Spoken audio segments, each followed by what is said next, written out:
actually getting this done.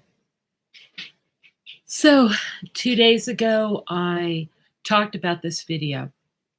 Then yesterday, I talked over this video so that we could talk about what was happening here.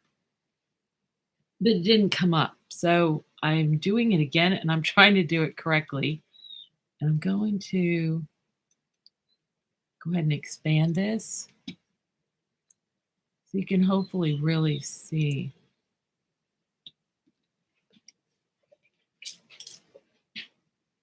Okay. The first day we talked about how to let the animals signal you're, in two-way communication. And I really like using a binary toggle.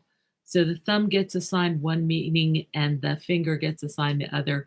For large animals like horses, they come in on the middle and they slide to either side. And as you do that, you have to be mindful. You have to always be thinking about the flow of the conversation. What are you going to ask first, second, third? But you also have to change your position so you don't always ask questions where the probable answer is on one side. And sometimes you need to reframe the questions so that periodically you're kind of checking to make sure the animal's answering consistently. So, for example, if the animal said, yes, I want apple with cinnamon, and they always said that, and then all of a sudden they say, no, I don't want apples with cinnamon, is that really what their answer is? Anybody can change their mind, but it might be a good time to reframe a question to make sure that the animal's choice is consistent with its actions. Okay, so when I taught cows to tell scientists if they wanted food or a date with a bull, the cow would come up to us and make a choice. And in this case, we had a symbol that, was for the bull, and we had a symbol that was for the food bucket. So whichever one that animal chose, they had to go to the appropriate station before we would go there to reinforce their behavior going to that station. So if a cow chose the bull and ran to the food bucket, you would wonder, you'd need to check that out. Now, it never happened.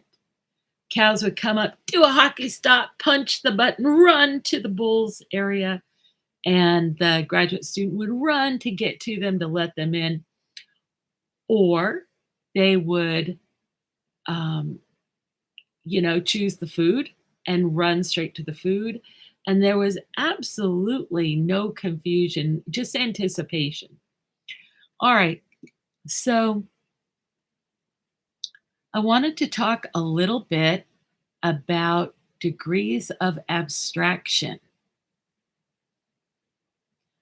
And what I'm doing, what Sarah and I are doing together is not like anything I've seen.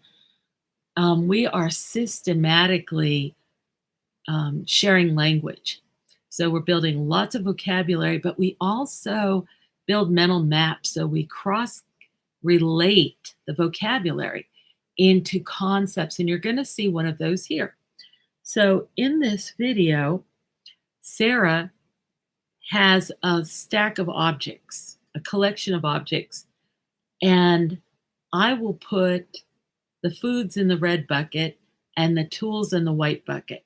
So preparatory to that, I'll hold something up and I'll ask her, food or tool? And sometimes I'll go tool or food. Okay. And I might also switch hands, food or tool, food or tool, tool or food. Okay. So it's any one of 4 positions. And let's see what it looks like. Oh man, and I know there's something really embarrassing coming up in here. But let's just see this for a while and talk about it. And then if I have to, I'll confess about my embarrassing part. I will have to. Okay, come on, Miss Sarah. All right, I guess I'm seeing it here. And it's actually playing on a different tab. So let's work with that. There we go. Okay. Okay.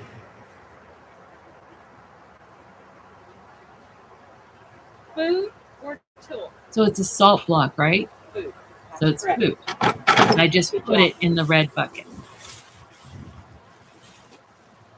And she looks. Carrot. Food or tool?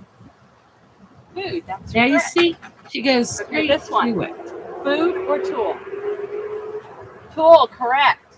Good Okay, so job. that's a hoof pick. So she chose tool. Food or tool?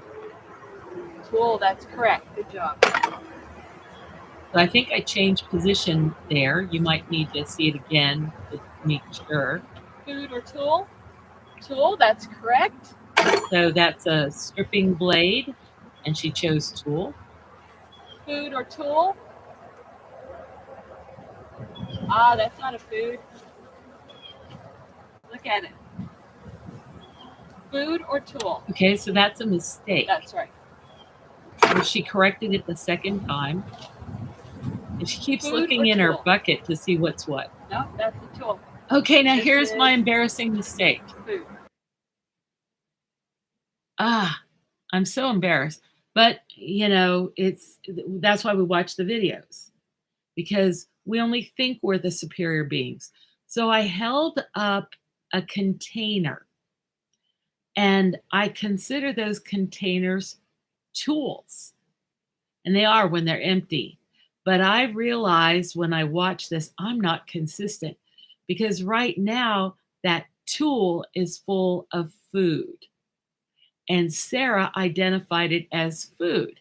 And I chide her. I tell her, no, that's not food. It's a tool. Well, it is a tool, but it is also a food.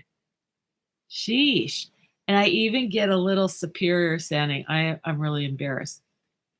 I keep telling Sarah, you can't get good help anymore. You've got me. All right, let's finish that out. Food or tool? Looking at it, studying it. Ready? Food or tool? Food. That's correct. And she changes her answer to reflect what I told her it was. But I wasn't consistent, so I set her up for that. Yeah.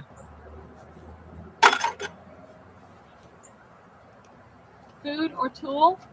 Food. That's correct. That one was a Good lemon, girl. so she chose Food food. or tool? Tool. Yes, indeed.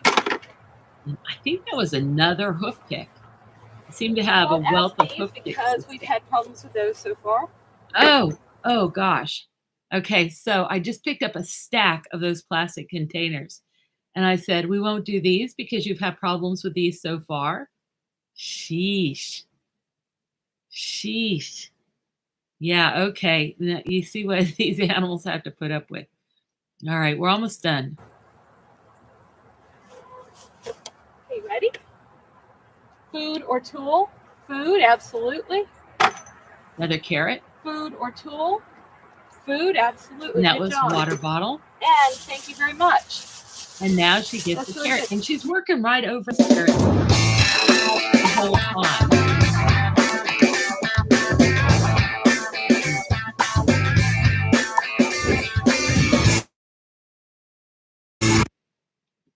Boy. Okay. That is how easy it was. And that's how fast it is, too. So I'm going to quit here tonight, and I'll be ecstatic if this actually worked. See you on the other side. Thank you. Take care.